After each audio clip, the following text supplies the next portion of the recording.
Right now, in a garage somewhere in Florida, Ohio, or Arizona, there's a car sitting under a dust cover that nobody's touched in years. It's not a muscle car, it's not a sports car, it's something quieter and a lot more overlooked. A 1990s American luxury coupe or sedan built for executives and empty nesters that's been sitting in the shadow of every hot collector car list for 3 decades. Here's why that's about to change. 10,000 baby boomers turn 65 every single day, and that wave keeps rolling through 2030. These are the people who were in their 30s and 40s when these cars were new, the ones who sat in the showroom, ran their hands over the leather, and told themselves, someday. Someday is now. They have the money, the free time, and the nostalgia. And the cars they're chasing aren't the ones everyone already knows about. They're the forgotten ones. Today, we're counting down 5 American luxury cars from the 1990s that collectors and analysts believe could realistically double in value by 2030. We'll break down what makes each one special, what they're worth right now, and why the smart money is starting to quietly pay attention. Let's get into it. Number 5. Buick Reatta from 1988 to 1991. We're starting with the car that most people forget Buick even made. The Reatta was Buick's answer to a 2-seat personal luxury car, something closer to a Cadillac Elante than anything else in the Buick lineup at the time. It was hand-assembled, station by station, at a dedicated facility in Lansing, Michigan, using a build process closer to a craft workshop than a normal assembly line. Every single Reatta got individual attention before it rolled out the door, a level of craftsmanship you simply don't find in a mass-market car today. Visually, it's a wedge-shaped 2-door coupe with styling cues borrowed from the era's obsession with aerodynamics, soft curves, hidden details, and a cabin that felt more like a cockpit than a typical Buick interior. Inside, the early cars had a CRT touchscreen display, controlling climate, stereo, and trip computer functions, years before touchscreens became standard in anything on the road. It was ahead of its time, and more than a little quirky, which is exactly why it stands out today. Production numbers were tiny. Buick built fewer than 22,000 Reattas across all 4 model years, and even fewer of the convertible version that arrived in 1990. That convertible is the one to watch. Soft-top Reattas are noticeably scarcer than the coupe, and scarcity inside an already small production run is a collector's dream. Low production plus hand-built assembly plus genuine technological novelty is a combination that tends to age extremely well in this hobby. Right now, clean Reattas trade in the low to mid 5 figures, with exceptional low-mileage convertibles pushing higher still. As boomer nostalgia collides with an already limited supply that only shrinks every year, this is a car with real room to run before 2030. Number 4. Cadillac Seville STS. Next up is the car that proved Cadillac still built something genuinely sporty. The Seville STS arrived to compete directly with European sport luxury sedans, think Mercedes E-Class and BMW 5 Series, and it did it with unmistakably American styling. Sharp creases, a bold grille, and a stance that looked ready to move, all wrapped around a cabin full of soft leather and burled wood trim.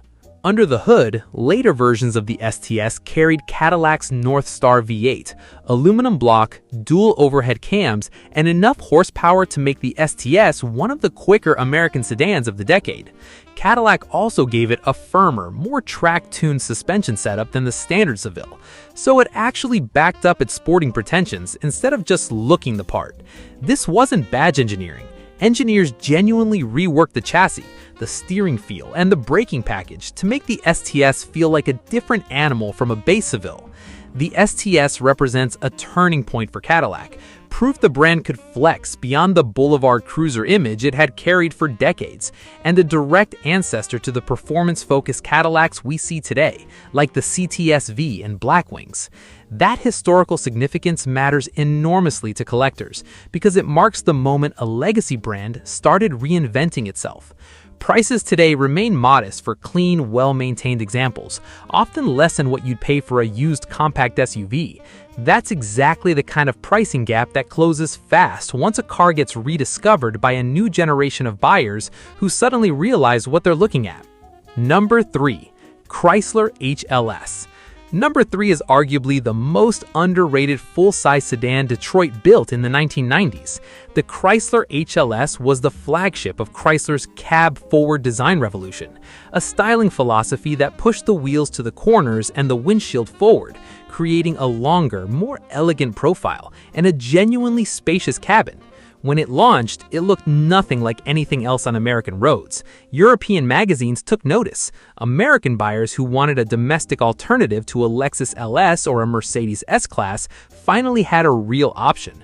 Inside, the HLS leaned hard into comfort, plush leather seating, a driver-focused dash layout, and a ride tuned for smooth highway cruising rather than back-road thrills.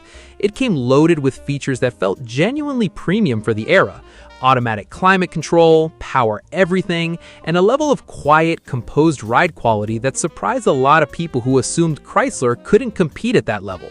For its time, it was a genuine statement car, proof that an American sedan could look and feel like something out of a design studio, not just a rental fleet.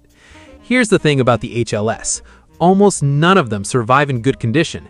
These were daily driven executive cars, used hard and then discarded once the next new thing came along.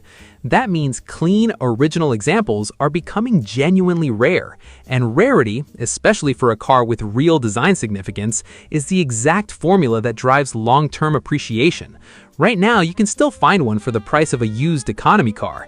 That won't last forever, especially as design historians and collectors start reappraising the cab-forward era as a genuine turning point in American car styling. Number 2. Cadillac Eldorado Touring Coupe. Coming in at number 2 is the car that gave the Eldorado nameplate one last great chapter. The Touring Coupe was the enthusiast version of Cadillac's long-running personal luxury coupe. Lower ride height, firmer suspension tuning, better brakes, and a version of the Northstar V8 that pushed the big coupe with real authority. This wasn't a car built to float down the highway. It was built to be driven, and driven with intent. Styling-wise, the Eldorado kept the long hood, short deck proportions that defined the nameplate for decades, but the Touring Coupe added a more aggressive stance with unique wheels and subtle blacked-out trim that separated it visually from the softer, standard Eldorado. Inside, it's peak 90s American luxury, acres of leather, real wood trim, and a dashboard full of buttons that made you feel like you were piloting something important. Every switch, every gauge, every stitch of leather was there to remind you this was Cadillac's top-of-the-line personal coupe. The Eldorado nameplate itself carries enormous weight with collectors.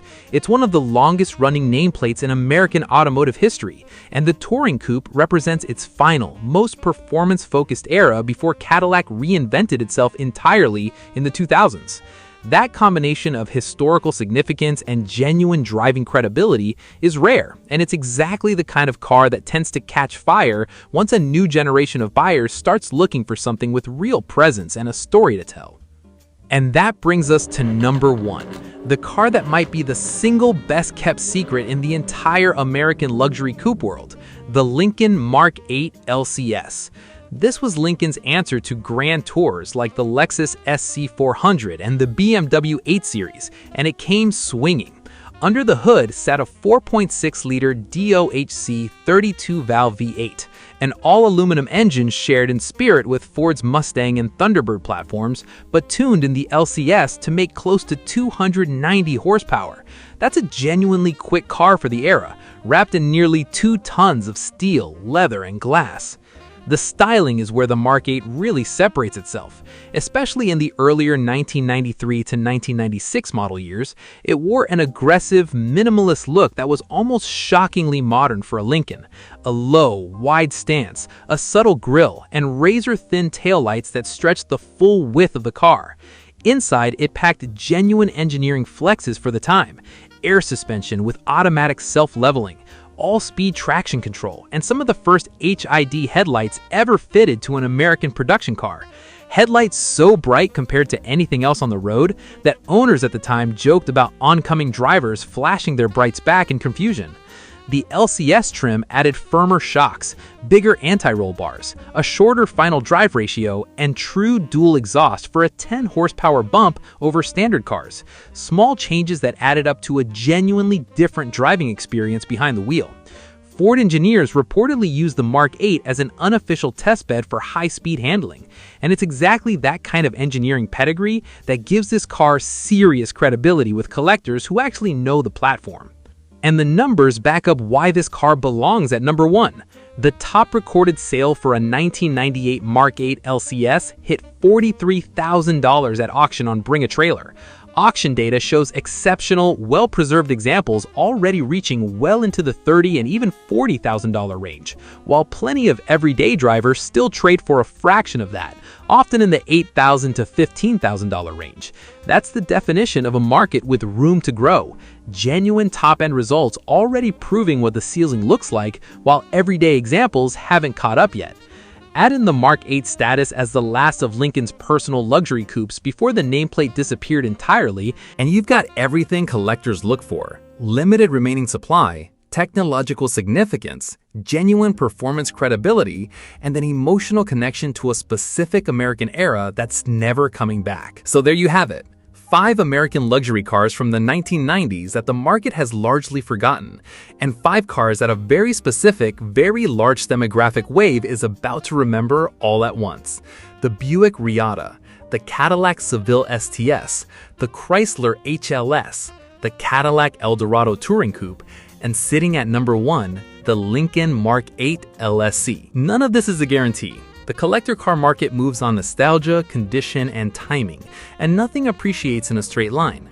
Values can just as easily plateau if buyer interest doesn't materialize the way this list predicts.